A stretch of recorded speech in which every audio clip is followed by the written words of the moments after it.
रवा, पोहे यापासून उपमा किंवा कांदे पोहे न बनवता आज आपण वेगळा नाश्ता बनवणार आहोत आणि खोबऱ्याशिवायची साऊथ इंडियन स्टाईलची चटणी बनवणार आहोत। तर यासाठी इथे मी 1 वाटी पोहे घेतलेत। जाड किंवा पातळ कोणतेही पोहे घेतले तरी चालतील। यामध्ये पाणी घालायचं आहे आणि पोहे 2 वेळा स्वच्छ धुवून घ्यायचेत। 2 वेळा धुतल्यानंतर पोह्यातलं पाणी काढून घ्यायचं आहे। आता यामध्ये 1 वाटी दही घालायचं आहे। दही थोडंसं आंबट घ्यायचं। दह्याच्याच वाटीमध्ये इथे मी अर्धी वाटी पाणी घेतलं आहे। पाणीसुद्धा यामध्ये घातलं आहे आणि आता मिक्स करायचं हे।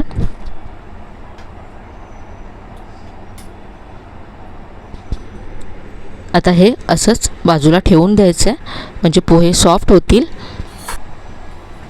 इथे आता मी दुसरा बाउल घेतला आहे। यामध्ये 1.5 वाटी रवा घ्यायचा आहे।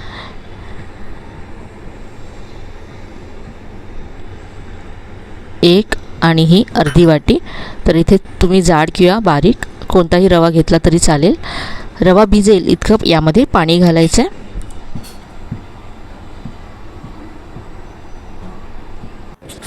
आता पोहे आणि रवा असंच बाजूला ठेवून देऊया म्हणजे ते छान भिजलं जाईल। तोपर्यंत आपण चटणी बनवूया। तर इथे मी गॅसवरती कढई गरम करत ठेवले। यामध्ये 1 चमचा तेल घालायचं। तेल गरम झालं। यामध्ये आता कांदा घालायचा। तर एक मध्यम आकाराचा कांदा मी चिरून घेतला।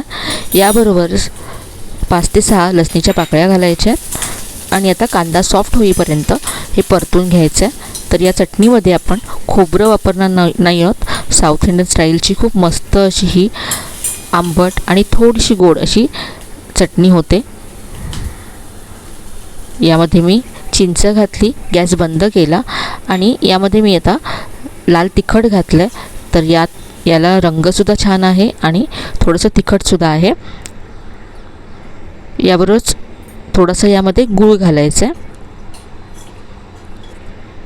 मिक्सरच्या भांड्यामध्ये काढून घेतलं। यामध्ये चवीप्रमाणे मीठ घातलं आणि पाणी घालून ही चटणी वाटून घेतली। तर ही मस्त आंबट गोड तिखट अशी चटणी तयार होते।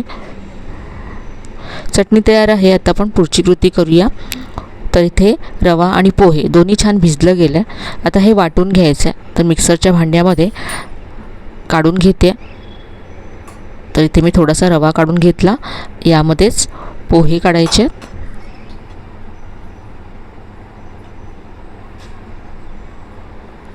थोडंसं यामध्ये पाणी घालायचं आहे। आपल्याला हे घट्टसरच असं मिश्रण हवं आहे त्यामुळे जास्त पाणी घालायचं नाही आहे। तर इथे सगळं रवा आणि पोहे मी वाटून घेतलं आहे आणि पाहू शकता हे असं आहे। यापेक्षा पातळ करू नका। यामध्ये आता चवीप्रमाणे मीठ घालायचं आहे।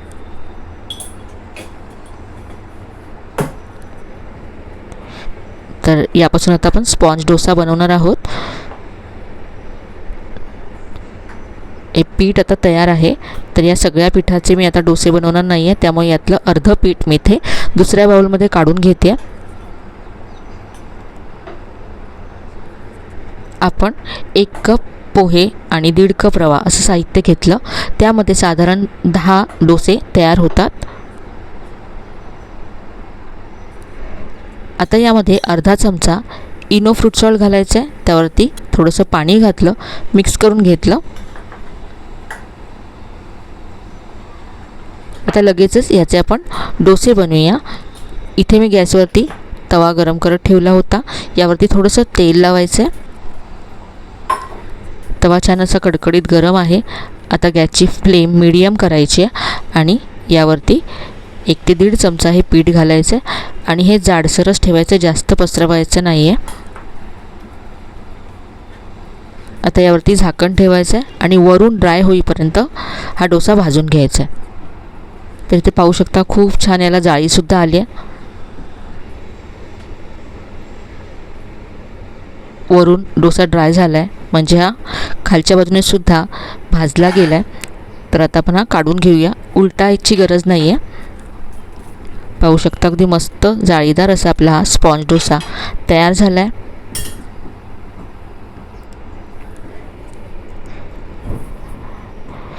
काढून घेऊया.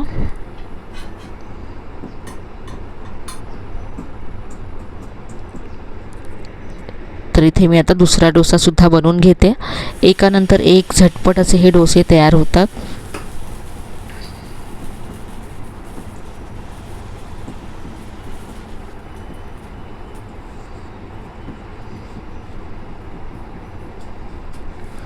दुसरा डोसासुद्धा इथे तयार झाला.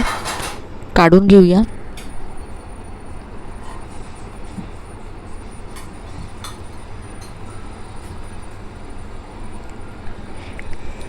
तर इथे डोसे आणि त्याबरोबर आपण तयार केली कांद्याची मस्त आंबट गोड थोडीशी तिखट अशी ही चटणी तयार आहे.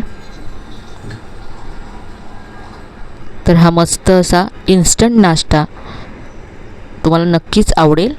एकदा तरी ही रेसिपी नक्की करून पहा. रेसिपी कशी वाटली कमेंटमध्ये कळवायला विसरू नका.